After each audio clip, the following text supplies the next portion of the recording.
Muy buenas tardes, amados hermanos. Dios los bendiga grandemente. Vamos a comenzar la transmisión del mensaje de este día, para lo cual vamos a ir a la presencia del Señor. Mi amado Dios y Padre celestial, muchas gracias. Gracias, Señor, por tu fidelidad. Gracias porque estamos listos para emprender el trabajo para lo cual nos llamaste. Invocamos tu presencia, oh Dios. Te ruego en el nombre de Jesús que ates y eches fuera cualquier intervención del enemigo. Que permitas, oh Dios, que cada uno de los oyentes tenga un corazón receptivo para que el mensaje de esta tarde pueda ser guardado en nosotros y ponerlo por obra. Enséñanos, instrúyenos y permite, oh Dios, que la palabra de esta tarde nos motive, Señor, a que tú nos llamaste para hacer algo y que ese algo se debe de visualizar a través de nuestra vida. Padre, bendice a cada uno de los que se van a conectar o los que posteriormente van a ver el video, van a escuchar tu palabra. Bendice sus casas, bendice sus familias y permite, oh Dios, que en cada corazón haya un lugar para el mensaje de esta tarde, por medio del cual tú vas a hablarnos a cada uno de nosotros. Gracias, Señor. Muchas gracias por la presencia de tu Espíritu Santo. Y gracias, mi Dios, por la oportunidad que me das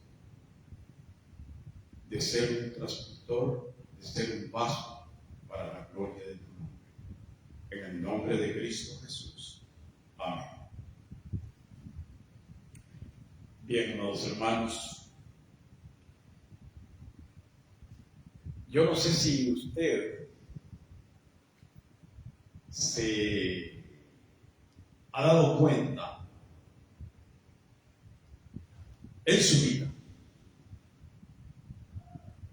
si ha complementado el llamado de Cristo o si hay algo que falta por hacer.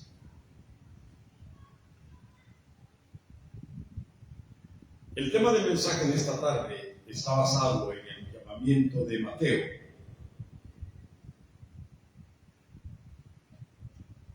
Y el tema es: el Evangelio transforma vidas. Dice en Mateo 9: pasando Jesús de allí, vio a un hombre llamado Mateo, que estaba sentado al banco de los tributos públicos, y le dijo: sígueme.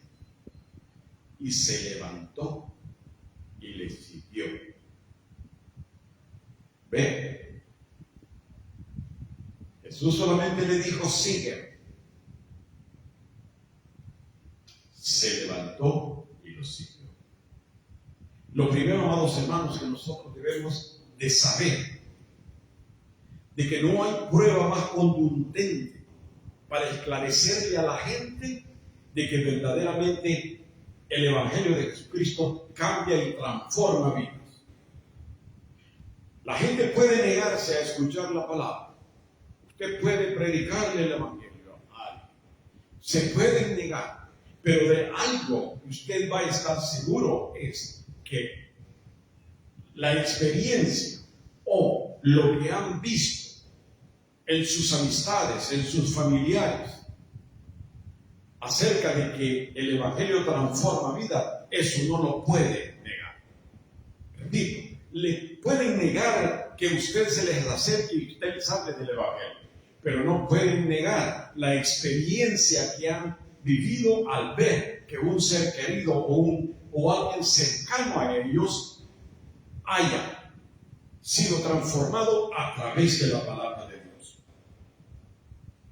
Así puede ser un parrandero, mujeriego, jugador, pero cuando han visto la transformación en esta persona, esto nadie lo puede negar, de que el Evangelio transforma vidas. ¿Por qué? Porque es poder de Dios para salvación a todo el que cree, a judíos primeramente y también a nosotros los gentiles. En cierta ocasión, el misionero John Wesley se fue a evangelizar a una aldea. Iba en una yegua. Mucho antes de llegar a esa aldea, un hombre brincó del camino y a punta de pistola lo asaltó. Le quitó su maletín y se fue. 2 años más tarde, John Wesley vuelve a iniciar ese viaje y va a la misma aldea. La única diferencia es de que cuando él va llegando y se va a bajar de la yegua, le sale al encuentro un hombre allí en la entrada del templo y le dice: hermano, me da mucho gusto volverlo a ver. No sabe cuánto he esperado para saludarlo, para darle un abrazo y para entregarle esto, que yo sé que esto es suyo. El misionero se queda entusiasmado, pela los ojitos y le dice: sí, esto es mío. Pero ¿cómo sabe que esto es mío? Y el hombre le dice: porque yo fui la persona que lo asaltó hace 2 años y le quitó su maletín y se llevó la Biblia y sus notas. Pero ya estando en la casa, empecé a leer la Biblia, empecé a leer sus notas y Dios tocó mi corazón y ahora soy el diácono de esta congregación. Porque eso es lo que hace el Evangelio: transformar, cambiar las vidas. Amados, es una gran realidad. Pero tenemos que saber una cosa, que para que nosotros podamos perseverar, nosotros necesitamos retener la palabra en nosotros. Primera de Corintios, el apóstol Pablo nos insta: por lo cual, asimismo, si retenéis la palabra que os es predicada, o sea, si la palabra que les he predicado ha cambiado sus vidas, sois salvos. Si no, creísteis en vano. ¿Cómo es? ¿Por qué? Porque, amados, debe de haber una evidencia convincente de que usted y yo verdaderamente somos cristianos. Tiene que haber un cambio en nuestro corazón pecaminoso, en nuestra manera de vivir, en nuestra manera de expresarnos. Tiene que haber un cambio. ¿Por qué digo eso? Porque miren, muchas personas dicen que son cristianos, pero viven como mundanos. Y usted lo ve. Tal vez están cerca de usted. Tal vez hasta se abrazan y se dicen Dios lo bendiga. Y usted ve el testimonio de esta persona, pero usted no puede decir nada. ¿Sabe por qué? Porque nos han condicionado de que usted y yo no podemos dudar de que una persona es salva con el hecho de que un día levantó la mano o un día dijo: yo acepto a Jesús como mi Señor y Salvador. No podemos dudar, porque esa es la condición de los líderes eclesiásticos que han puesto en nosotros esa limitación que usted ni yo podemos dudar. Tenemos que darlo por hecho de que aquella persona es salva, aunque viva como mundana. Porque esa es la condición que nos han dado. Aceptar que aquella persona, por una confesión de boca, es salva. ¿Por qué? Porque es la realidad de los seres humanos, es la realidad de los líderes eclesiásticos, es la realidad de todo hombre. Pero la verdad de Dios es otra. ¿Sabe por qué? Porque la Biblia no asegura esa clase de salvación. Se lo estoy diciendo con la palabra. No me lo estoy inventando ni me lo estoy sacando de la manga. Los hombres podemos condicionar. No juzgue al hermano porque acaba de aceptar a Cristo y pasan los meses, pasan los años y sigue viviendo en su mundo. Y usted se pregunta y dirá, ¿pero por qué? Y alguien le va a decir, no hermano, solo Dios sabe, no lo critique, no lo juzgue, porque solo Dios sabe si es algo. Pero la palabra de Dios nos enseña de que esa no es garantía. El confesar a Dios o el confesar a Cristo con su boca únicamente no es garantía de que la persona sea salva. ¿Por qué? Porque dice, no todo el que me dice Señor, Señor, Mateo, entrará en el reino de los cielos. Confesión de boca, sino el que hace la voluntad de mi Padre que está en los cielos. Conversión. ¿Por qué? Porque hubieron muchos que le decían al Señor, Señor, en tu nombre echábamos fuera demonios. El diablo echa fuera demonios. En tu nombre sanaban los enfermos. El diablo también sana y no es sano. En tu nombre predicamos tu palabra. El diablo predica. A través de la luz del mundo, a través de los testigos de Jehová, a través de los mormones, el diablo sigue predicando y no es salvo.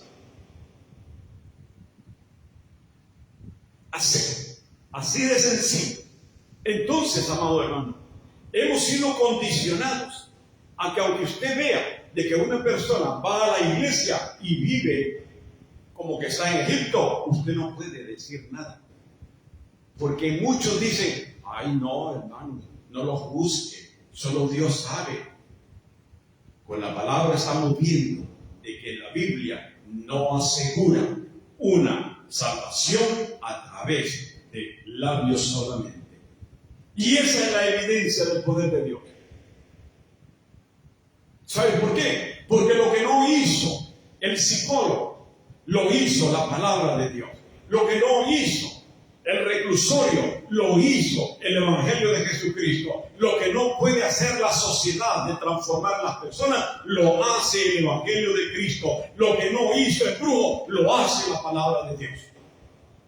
Y esa es una evidencia del poder de Dios. La conversión de Mateo es impresionante. ¿Sabe por qué? Porque hay tres factores que hoy esta tarde le voy a dejar para que usted y yo meditemos. Y la primera es que Jesús llama a pecadores, no a justos. Mateo 9:12. ¿Qué? Mateo 9:12 dice, al oír esto Jesús les dijo, los sanos no tienen necesidad de médicos, sino los enfermos.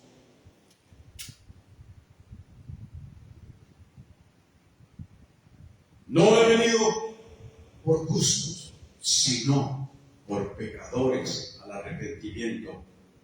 Los sanos no tienen necesidad de médicos, sino los enfermos. ¿A quiénes estaba hablando Jesús? A los fariseos, a los líderes religiosos, a los que se consideraban lo máximo. A ellos estaba hablando. Pero Romano nos enseña de que no hay justo. Como está escrito, no hay justo ni aún uno. Entonces Jesús les reprocha a él. ¿Usted ha oído la experiencia del fariseo y el publicano? La condición y la actitud del fariseo, que se pone de pie, levanta sus manos y le dice, Dios, gracias te doy porque yo presento los primeros frutos de mi cosecha, porque yo ofrendo, porque yo diezmo, porque yo estoy en el culto todos los domingos. pero yo no soy como este. ¿Y qué hacía el publicano? Avergonzado, humillado, inclinaba su cerviz y decía: sé propicio a mi pecador. ¿Quién fue justificado? Hermanos, tenemos que darnos cuenta de esto. Los líderes religiosos de aquel entonces y los líderes religiosos de hoy son aquellos que se les tiene que tratar con pinza, son aquellos que se les tiene que dar un evangelio sofisticado, son aquellos que se les tiene que dar la palabra aparte. Por eso hay algunas congregaciones que a los miembros de la nariz levantada les dan la palabra acomodada y les dicen: usted es bueno, usted merece esto, usted es bueno porque usted apoya la obra del Señor, usted es bueno. Y eso es lo que les gusta a los fariseos. Pero dije algunas congregaciones, porque de donde yo vengo, de allá, de la ciudad de Mojave, en California, la congregación Ejército del Dios Viviente, allí los pastores no hacen acepción de narices. Allí los pastores predican y cuando es tiempo de dar palo, le dan palo y le dan vara a todo mundo, esperando de que sea el Espíritu de Dios quien contriña y quien llame al arrepentimiento y no al acomodamiento. Pero hay congregaciones donde se les predica a unos de una manera y a otros de otra.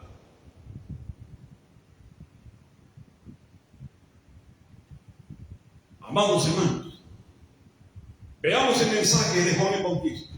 Cuando el Señor dice: Jesús llama a los pecadores y no a justos. Le invito esta tarde, vamos al cine. Entre usted al reparto, hágase miembro del grupo de actores, sea parte, para que usted pueda darse cuenta verdaderamente la clase de predicación que se necesitó, que se necesita y que se necesitará en el futuro. Versículo 7 del capítulo 3 de Lucas.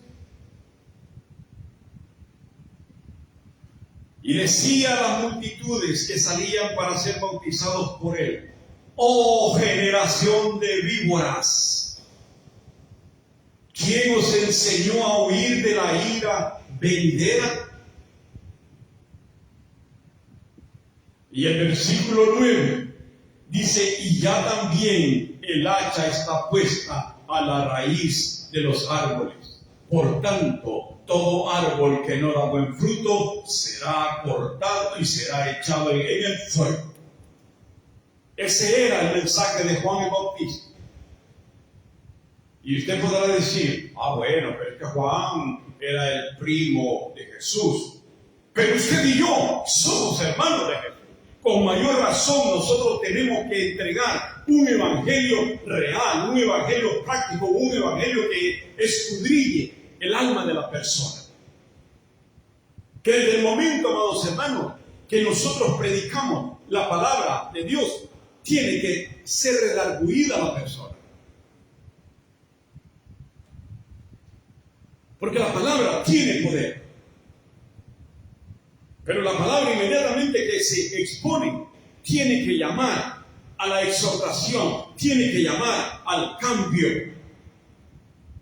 Por eso el mensaje de Juan el Bautista era fuerte, pero redarguyó a la gente. ¿Por qué? Porque si lo vemos en el versículo siguiente, cuando ellos dicen: entonces, ¿qué haremos? En el versículo 10. Pero ya habían sido redarguidos por la palabra.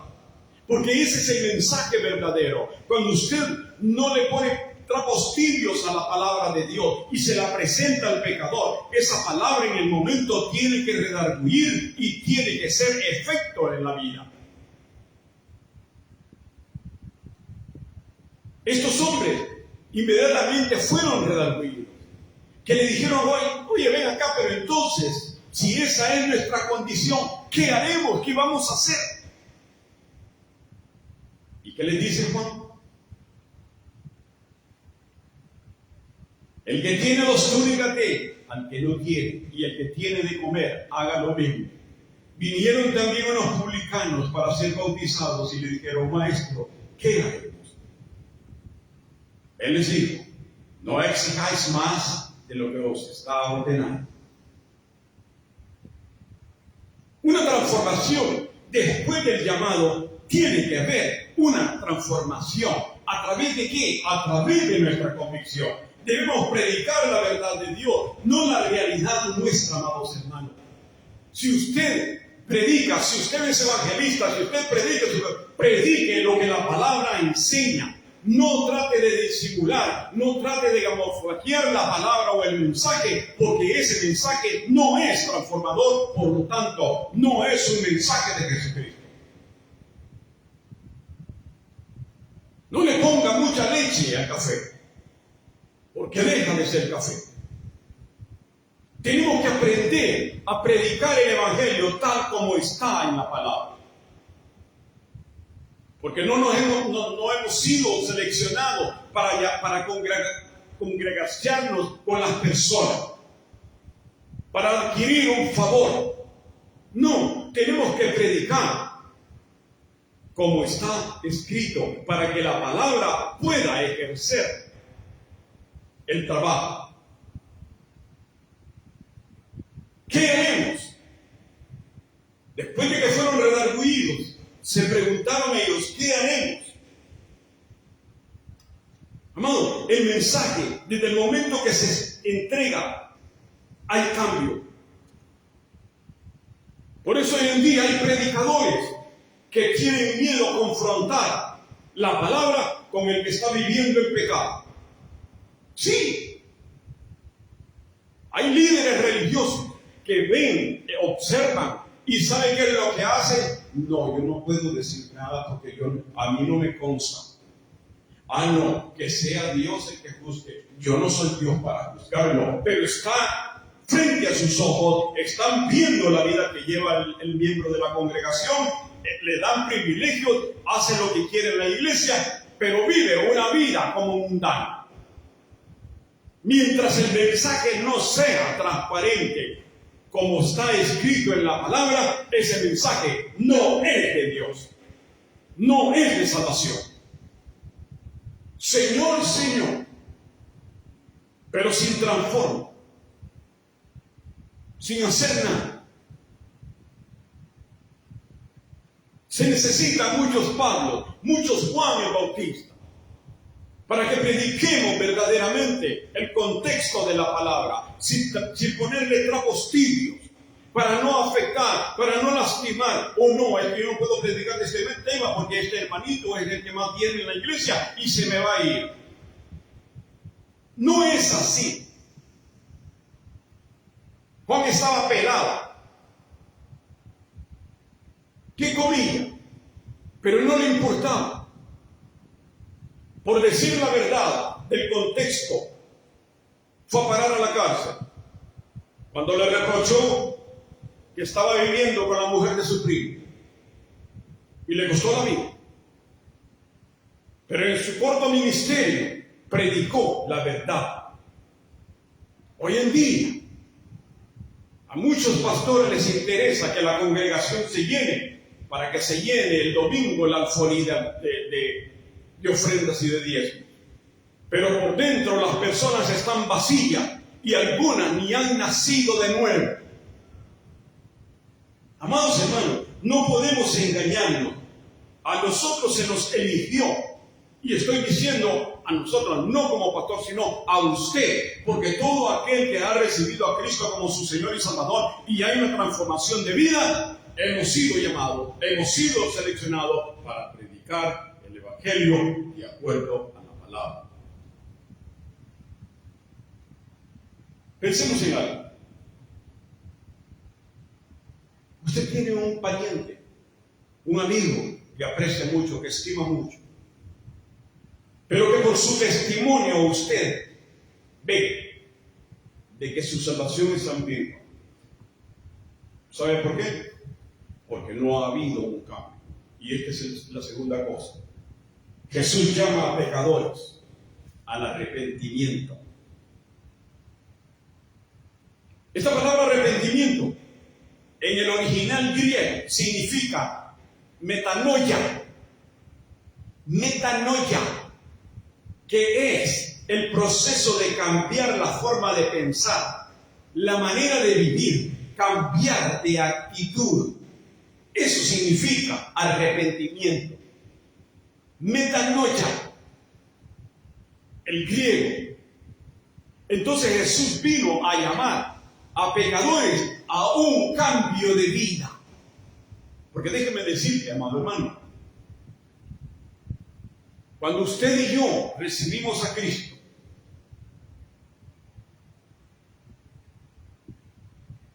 el Señor no nos dijo ni al ladrón, ni al prostituto, ni a la prostituta, ni al traficante de drogas. No le dijo: ven, yo quiero salvarte, yo te doy la salvación y tú continúa viviendo y haciendo lo que tú quieres y como tú quieres.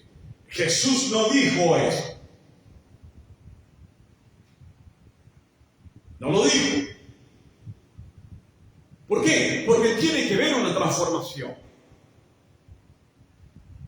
Jesús llamó a Mateo y solo le dijo: sígueme. Mateo no fue como aquel hombre que el Señor le dijo: sígueme. ¿Y qué dijo el hombre? Ay, Señor, mira, espérame, déjame que esté con mis padres del tiempo de la vejez, y cuando ellos mueran y yo los entierre, voy y te sigo. No, cuando Jesús le dijo a Mateo: sígueme, se levantó y le siguió. ¿Eh? Vamos. Muchas veces hemos visto personas que son bautizadas, ¿verdad? Pero muchas veces se bautizan a las personas por un requisito de asociación.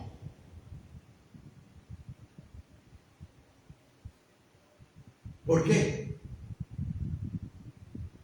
Cuando la persona ni siquiera ha nacido de nuevo. Otros que son bautizados: ay, es que quiere probar de la cena del Señor, mi niño, y ya le dije que para eso tiene que ser bautizado. Entonces él quiere que lo bautice. Y viene el pastor manganzón, alcahueta, y lo bautiza sin darse cuenta que lo que metió fue un gato, que la única diferencia es que entró seco y salió mojado, pero seguirá siendo el mismo gato porque no hay transformación en su vida.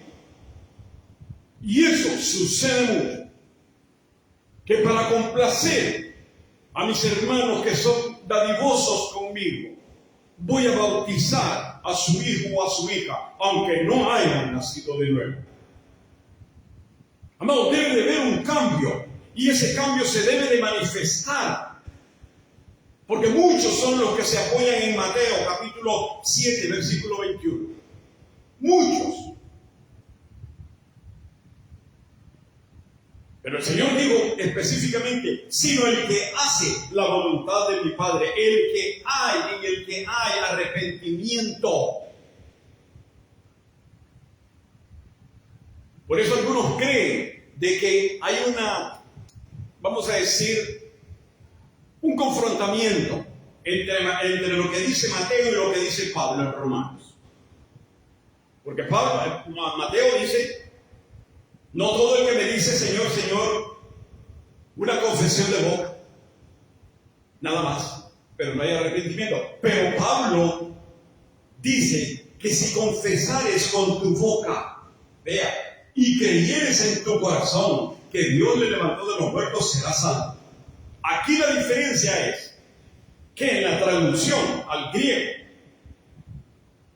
lo que significa en tu corazón significa que si confesares con tu vida, si confesamos con nuestro testimonio, si dejamos ver a las personas de que verdaderamente hemos nacido de nuevo, seremos salvos.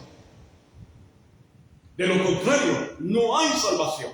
Si nosotros, amados hermanos, no hay un arrepentimiento genuino, no hay una transformación de vida, una transformación de pensamiento, estamos mal. No somos ni chicha ni limonada. Porque hemos sido llamados a cambiar. Por lo tanto, amado hermano, si no hay diferencia observable de conducta, hay motivos para dudar. Así de sencillo. Usted no está juzgando, usted no está criticando a la persona. Pero sí, ya una persona que tiene callos en las pompis por estar sentado domingo tras domingo, pero si no hay evidencia de un cambio observable o de conducta, hay que dudar. ¿Okay? Porque la palabra es clara. Si retenéis, dijo el apóstol Pablo, si retenéis, si retenemos, va a haber transformación. Si retenemos, va a haber un cambio de pensamiento. Ya no vamos a vivir como vivíamos. Ya no vamos a hacer lo que hacíamos.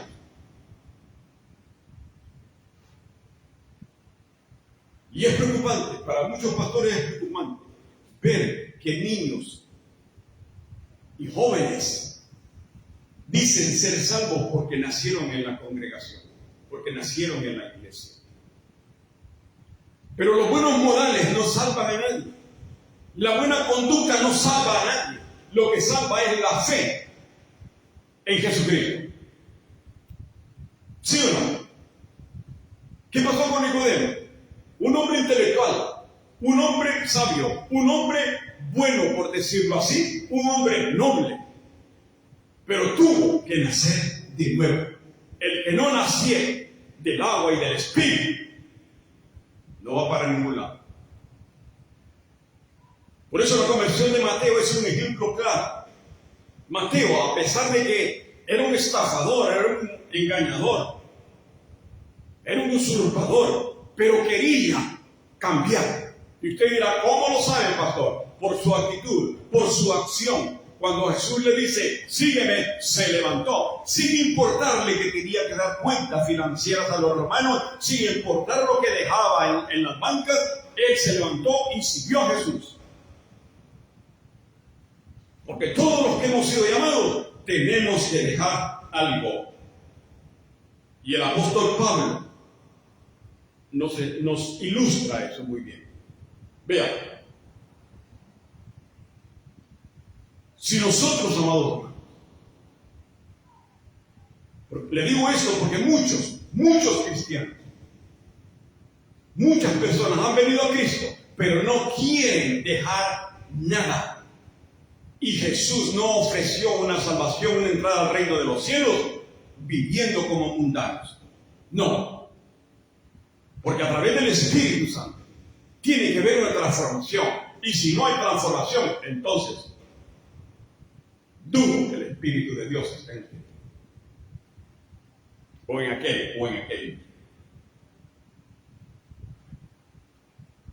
Déjeme decirles, si su fe no alcanza para dejar su vida pasada, dudo que su fe alcance para que usted entre al cielo. Te cuento esto. Después de una prédica, se hizo el llamado, pasó al frente una mujer con su esposo, quebrantada. La palabra le había redarguido. Y ella preguntó, dijo, ¿puedo yo, después de aceptar a Jesucristo, seguir haciendo lo que hago en mi trabajo? Y se le preguntó, ¿en qué trabaja? Y ella dijo, yo soy prostituta, pero gano muchísimo dinero. Y se le dijo, no puede. Porque si verdaderamente fue tocada al arrepentimiento, y si arrepentimiento significa un cambio de vida, un cambio de dirección, no puede. Y hoy en día, como hay congregaciones donde no le instruyen, entonces el diablo ha abierto un montón de lugares para que la gente se refugie. Ve a todos esos artistas, todos esos cantantes de merengue, de salsa, de lo que sea, todos aceptan a Cristo, pero como en una congregación verdaderamente cristocéntrica, le van a instruir y le van a instar a que la vida pasada tiene que dejarla. Entonces el diablo ha abierto cuevas de ladrones para que se refugien. Bueno, como aquellos no me quieren aceptar, pues me voy a esta. En esta sí, aquí se vale todo. Aquí voy a poner mis diezmos. Aquí voy a poner lo que gane en el concierto. ¿Ok? Y siempre traigo a relucir. Ayuden. Porque el pastor interesado, cuando él administró, ella se entregó a Jesucristo y ella hizo esa pregunta y el pastor le dijo, no se preocupe, hermano, Dios conoce su corazón, usted puede hacer lo que usted está haciendo.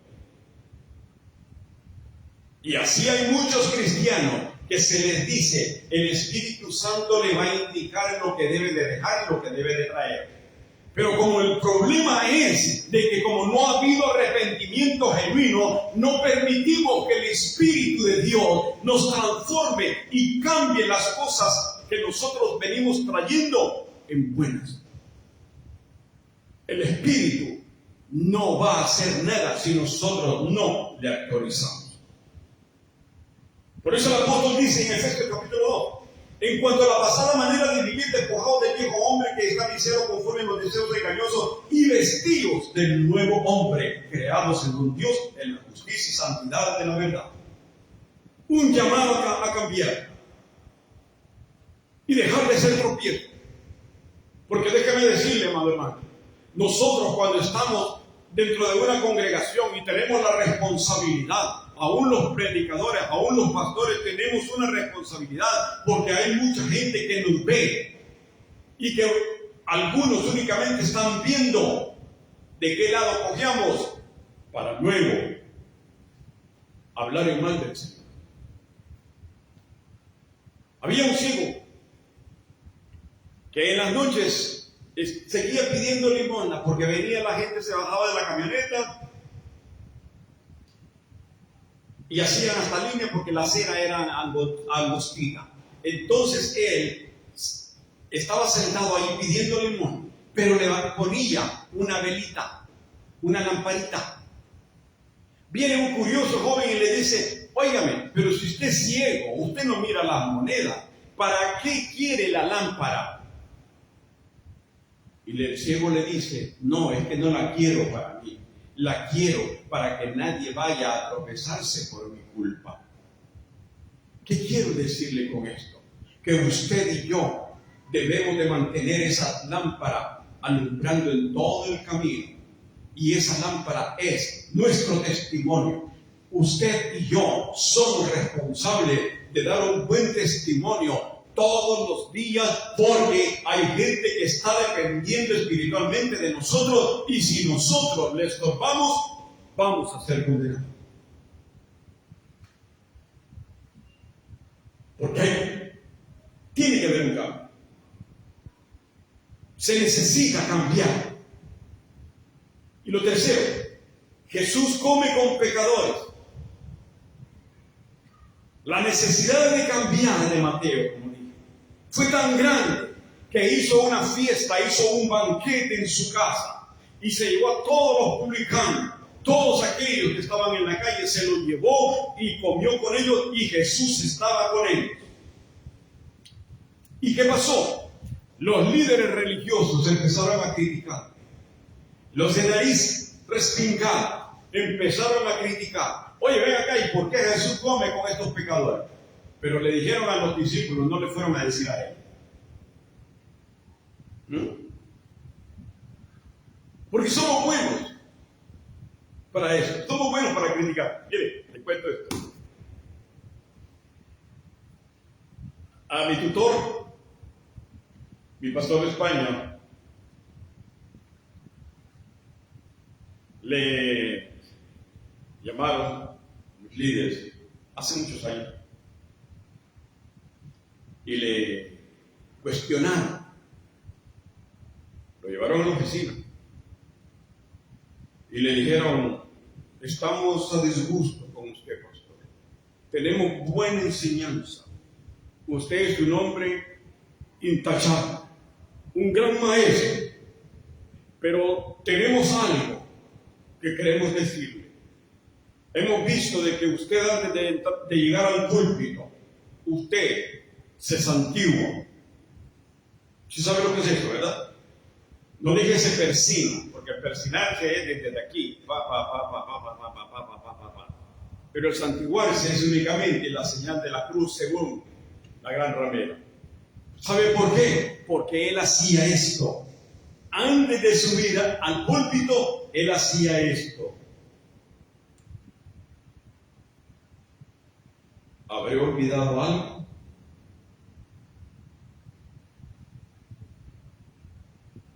Tengo mi cinturón bien puesto.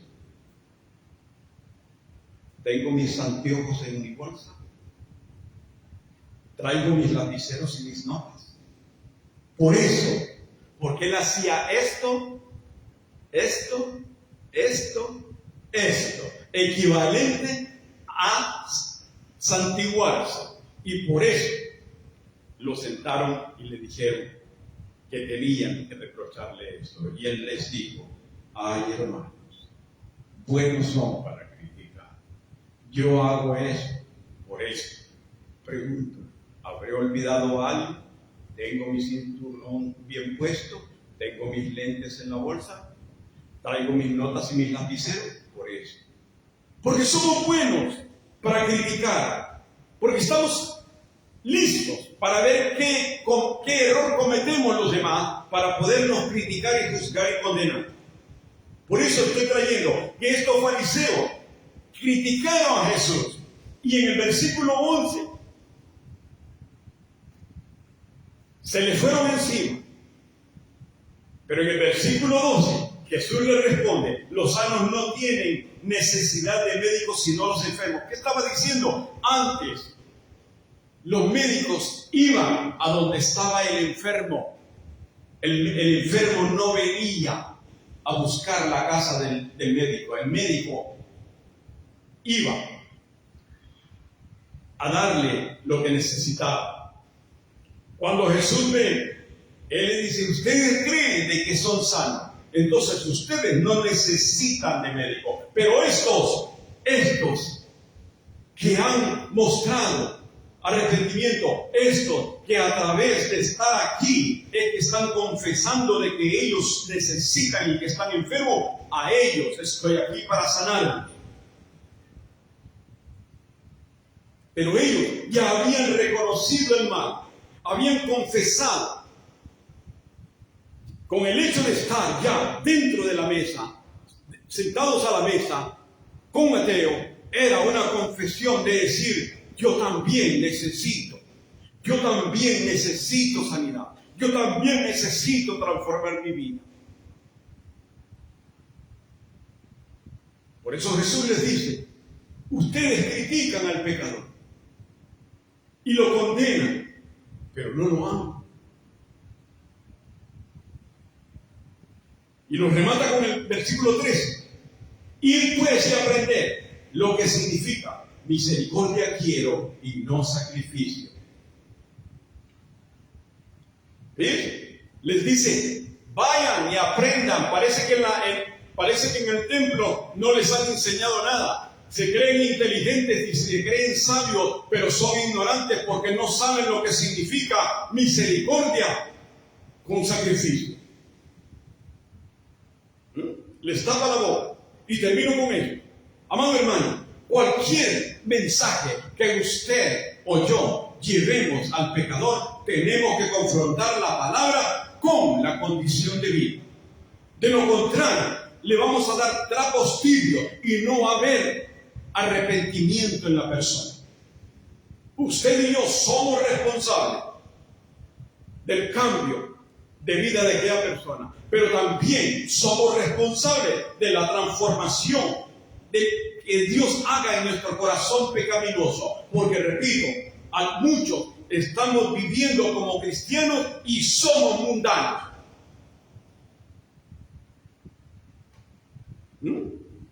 Oh, que nos gusta esto, oh, que nos gusta acá, oh, que nos gusta allá. Seguimos practicando las cosas del mundo. Nos siguen deleitando los placeres del mundo. Si no hay arrepentimiento, no hay transformación. Porque dije, arrepentimiento significa un cambio de vida, un cambio de dirección. Queremos nosotros una estabilidad espiritual, tenemos que cambiar. Queremos nosotros que haya bendición en nuestras casas, tenemos que cambiar. Tenemos que arrepentirnos. Esa es la única manera. ¿Por qué? Porque la palabra de Dios es un mensaje, es una espada de dos filos que atraviesa hasta los tuétanos, quebranta, sana y restaura. Pero usted y yo debemos de presentar el mensaje como está escrito. No con trapos tibios, no por intereses personales, no por ganarse la amistad de alguien. Usted y yo tenemos que ser transparentes para transmitir el mensaje que va a redarguir y que va a transformar las personas. ¿Por qué?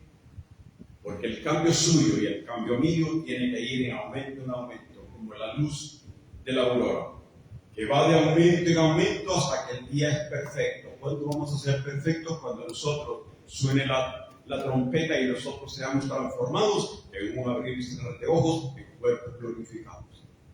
Pero mientras estemos en esta tierra, tenemos que hacer el trabajo y tenemos que hacerlo bien.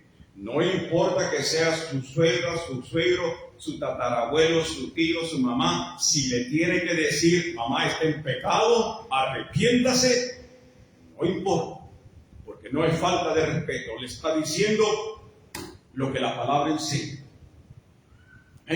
Esta semana, amado hermano, esta semana, usted y yo, escudriñémonos. Verdaderamente, ¿hemos dejado que el Espíritu transforme nuestra vida? ¿O hay algo más que tenemos que dejar? Piénselo, deje que el Espíritu lo ministre. Deje que el Espíritu de Dios le haga ver qué cosas tiene que dejar todavía. Vamos a orar. Padre Celestial, gracias Señor por tu palabra. Gracias mi Dios, porque a través de tu Espíritu sabemos Señor de que tú vas a obrar en cada uno de nosotros. Sabemos Padre de que muchas veces las cosas que hemos dejado nos llaman, nos gustan, sentimos que nos atraen, pero tú nos llamaste para que haya un cambio, para que seamos el ejemplo, para que seamos guía de los ciegos, para que seamos luz con nuestro testimonio. Esta semana, mi Dios, permite que cada uno de los oyentes, si son creyentes, si han nacido de nuevo, que cada uno de nosotros, oh Dios, escudriñemos nuestro corazón. Que veamos esas cosas, Padre, que todavía nos atraen.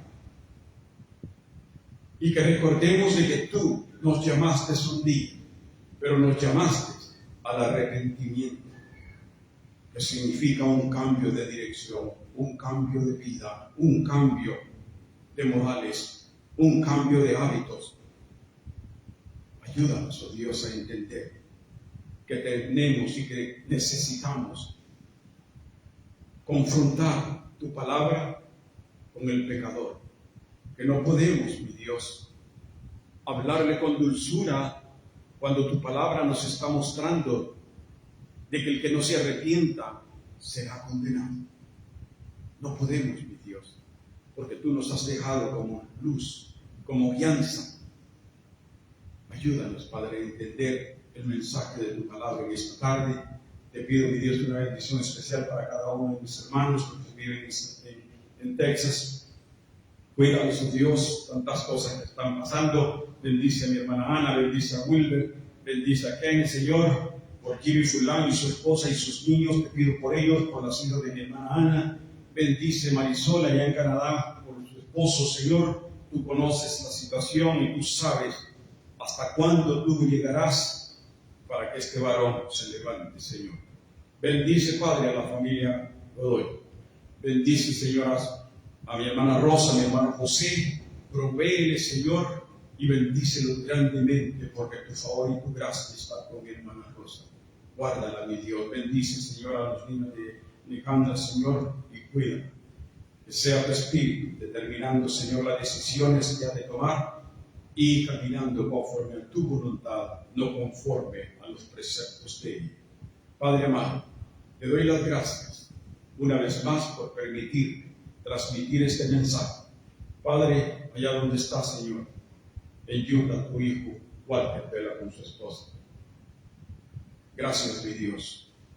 Muchas gracias, Padre, porque tú sabes que estuve orando y tú pusiste el que le llamaran. Gracias, mi Dios, por lo que está haciendo, y te pido, mi Dios, una bendición especial y que lo guardes o lo cuides en el trabajo que desempeña. Pero te pido, Padre, de que permitas, mi Dios, tanto él como su esposa sigan adelante ministrando tu palabra. Gracias te doy en el nombre de Cristo Jesús. Amén y amén. Que Dios les bendiga, amados hermanos. Una bendición grande para cada uno de ustedes, para sus familias, y nos vemos el próximo domingo, si Dios nos permite.